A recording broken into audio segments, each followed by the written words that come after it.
17 मार्च 2025 महाराष्ट्र के नागपुर में विश्व हिंदू परिषद के कुछ लोग छत्रपति शिवाजी महाराज के स्टैचू के पास आकर प्रोटेस्ट शुरू करते हैं कि खुलाबाद टाउन के अंदर जो औरंगजेब की कब्र है जो करीब 300 साल से वहां है उसे हटाया जाए। ये प्रोटेस्ट सुबह 7 बजे शुरू हुआ और दोपहर तक इन प्रोटेस्टर्स ने औरंगजेब का एक पुतला जला दिया। इसी के साथ साथ शाम तक पूरे इलाके में एक न्यूज सर्कुलेट हुई कि प्रोटेस्टर्स ने औरंगजेब के पुतले के साथ साथ मुस्लिम धर्म की धार्मिक किताब को भी जला दिया है। नतीजा, शाम के 5 बजे तक एक पर्टिकुलर इलाके में मुस्लिम्स की एक भीड़ इकट्ठा हुई और देखते ही देखते उस भीड़ ने पब्लिक प्रॉपर्टी को नुकसान पहुंचाना शुरू कर दिया। गाड़ियां जलाई, लोगों की दुकानें जलाई, पुलिस वालों पर पथराव किया। कुछ आर्टिकल्स के हिसाब से जो प्रॉपर्टीज डिस्ट्रॉय की गई ये बहुत ही टारगेटेड तरीके से की गई और सिर्फ हिंदू प्रॉपर्टीज को ही जलाया गया। बट इस पर अभी कोई ऑफिशियल रिपोर्ट नहीं आई है तो मैं इस बारे में इतना ही बता सकता हूँ। पर औरंगजेब की कब्र तो 300 साल से वहाँ थी। 300 साल बाद विश्व हिंदू परिषद वालों को ये ख्याल क्यों आया? इसके लिए हमें करीब 1 महीने पीछे जाना पड़ेगा। 14 फरवरी 2025 को विकी कौशल की एक मूवी रिलीज हुई, छावा। यह मूवी बेस्ड थी शिवाजी के बेटे संभाजी महाराज पर कि कैसे औरंगजेब ने उन्हें फोर्सफुली धर्म बदलने के लिए यातनाएं दी। इसके करीब 17 दिन बाद यानी 3 मार्च को सपा के एमएलए अबू आजमी का बयान आया कि छावा मूवी में गलत हिस्ट्री दिखाई गई है। औरंगजेब ने तो कई मंदिर भी बनवाए थे। मुझे नहीं लगता कि वो इतना निर्दयी था जितना इस मूवी में दिखाया गया है। इसके रिप्लाई में 5 मार्च को उत्तर प्रदेश असेंबली में योगी आदित्यनाथ जी का बयान आया कि ये जो अबू आजमी है इसे आप यूपी भेजिए, इसका इलाज हम करेंगे। तो को निकालो पार्टी से और उसको एक बार यूपी भेज दीजिए, बाकी उपचार हम अपने आप करवा लेंगे। 7 मार्च को शिवाजी के वंशज और सतारा से बीजेपी के एमपी उदयन राजे भोसले का बयान आया कि इस कब्र की जरूरत ही क्या है, जेसीबी लाओ और इसे खत्म करो। ये सब चल ही रहा था कि इस पर 10 मार्च को महाराष्ट्र के सीएम का बयान आ गया कि लगता तो हमें भी यही है कि इस कब्र को खत्म कर दिया जाना चाहिए, पर हमारे हाथ बंधे हुए हैं क्योंकि पुरानी गवर्नमेंट ने इस कब्र को ASI यानी आर्कियोलॉजिकल सर्वे ऑफ इंडिया के अंडर रखा हुआ है। तो अब बिना सेंट्रल गवर्नमेंट की परमिशन के हम कुछ नहीं कर सकते।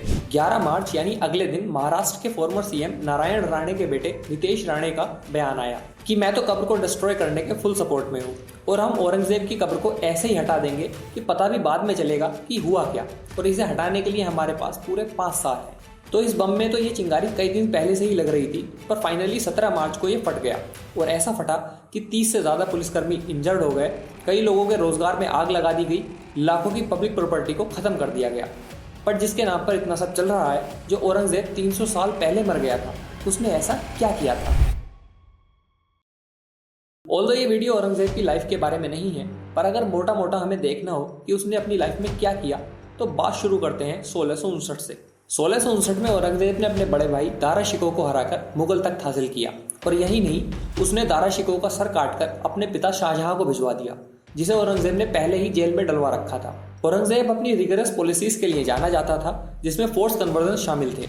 अब ऐसे मास स्केल कन्वर्जन का रिकॉर्ड भले ही ना मिले, पर इनडायरेक्टली वो कन्वर्जन कराने में कितना इंटरेस्टेड था इसका अंदाजा इस बात से लगाया जा सकता है कि अकबर ने जो जजिया टैक्स हटाया था उसने उसे दोबारा से लगा दिया।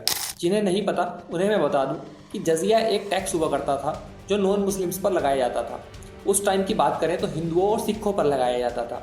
तो लोगों के पास 2 ऑप्शन थे, या तो टैक्स भरते रहो या फिर इस्लाम में कन्वर्ट हो जाओ। यही नहीं, ईयर 1675 में जब औरंगजेब कश्मीरी हिंदुओं का फोर्सफुली कन्वर्जन कर रहा था, तब सिखों के 9वें गुरु और गुरु गोविंद सिंह जी के पिता श्री तेग बहादुर जी का दिल्ली के चांदनी चौक में सर कटवा दिया गया और पब्लिकली सबको दिखाया भी गया, क्योंकि गुरुजी ने इस्लाम में कन्वर्ट होने से मना कर दिया था। आप जो आज का शीशगंज साहिब गुरुद्वारा देखते हैं उसे एग्जैक्ट उसी जगह पर बनाया गया है जहां पर गुरु साहिब का सिर कटा था। ये सब यही नहीं रुका, औरंगजेब को सिखों के साथ साथ जो सबसे ज्यादा खटक रहे थे वो थे मराठा। औरंगजेब ने मराठा एम्पायर को जीतने के लिए 1680 के दशक में एक कैंपेन लॉन्च किया और फाइनली 1689 में संभाजी को अरेस्ट कर लिया गया। बताया जाता है कि संभाजी के दरबार में ही 2 लोग ऐसे थे जिन्होंने गद्दारी की। इसके बाद उन्हें मारा गया, तड़पाया गया, यहाँ तक कि उन्हें खुद का मांस खाने के लिए मजबूर किया गया। उनकी आंखें निकाल ली गईं कि बस एक बार वो इस्लाम में कन्वर्ट हो जाएं। उधर सिखों के 10वें गुरु श्री गुरु गोविंद सिंह जी ने औरंगजेब के खिलाफ मोर्चा खोला हुआ था और इसी के साथ 1699 में गुरु गोविंद सिंह जी ने खालसा पंथ की नींव रखी। औरंगजेब बस चाहता था कि किसी तरीके से ये जो सिख कम्युनिटी है बस ये इस्लाम कबूल कर ले, क्योंकि नॉर्थ इंडिया में सिख इसके गले की हड्डी बने हुए थे और इसके लिए इसने क्या कुछ नहीं किया। 9 साल के जोरावर सिंह और 7 साल के फतेह सिंह को इसके ऑर्डर्स पर जिंदा दीवार में चिनवा दिया गया, सिर्फ इसलिए कि उन बच्चों ने इस्लाम कबूल करने से मना कर दिया था। अब देखो, ये मेरा पर्सनल ओपिनियन है कि इसकी कब्र डिस्ट्रॉय करना या नहीं करना, ये फैसला गवर्नमेंट का है, वो करे या ना करे। पर कम से कम इसे ग्लोरीफाई करने जैसा या इसके आगे माथा टेकने जैसा काम इसने कोई नहीं किया है। ना तो इस्लाम किसी बच्चे को मारने की इजाज़त देता है, ना इंसानियत। और इस चीज़ को समझने के लिए आपको किसी धर्म से रिलेट करने की ज़रूरत नहीं है, इट्स अ बेसिक सेंस। पर साथ ही इस बात पर मुझे शिवसेना के एमपी संजय रावत जी का बयान काफ़ी ठीक लगा। उन्होंने कहा, हमें औरंगजेब की कब्र हटाने से कोई फ़ायदा नहीं मिलेगा, क्योंकि जब हम अपने बच्चों को बताएंगे कि हमारे जो ये वीर योद्धा थे ये किसके खिलाफ लड़े थे, हम कैसे बताएंगे। औरंगजेब ने उनके खिलाफ जुल्म किए, लेकिन फिर भी वो अपना धर्म नहीं हारे। जब हम विलन को ही कहानी से हटा देंगे तो कहानी क्या रह जाएगी। आप लोग इस बारे में क्या सोचते हैं, हमें कमेंट करके ज़रूर बताएं। जल्दी मिलेंगे एक नए मुद्दे के साथ, तब तक के लिए जय हिंद, जय भारत।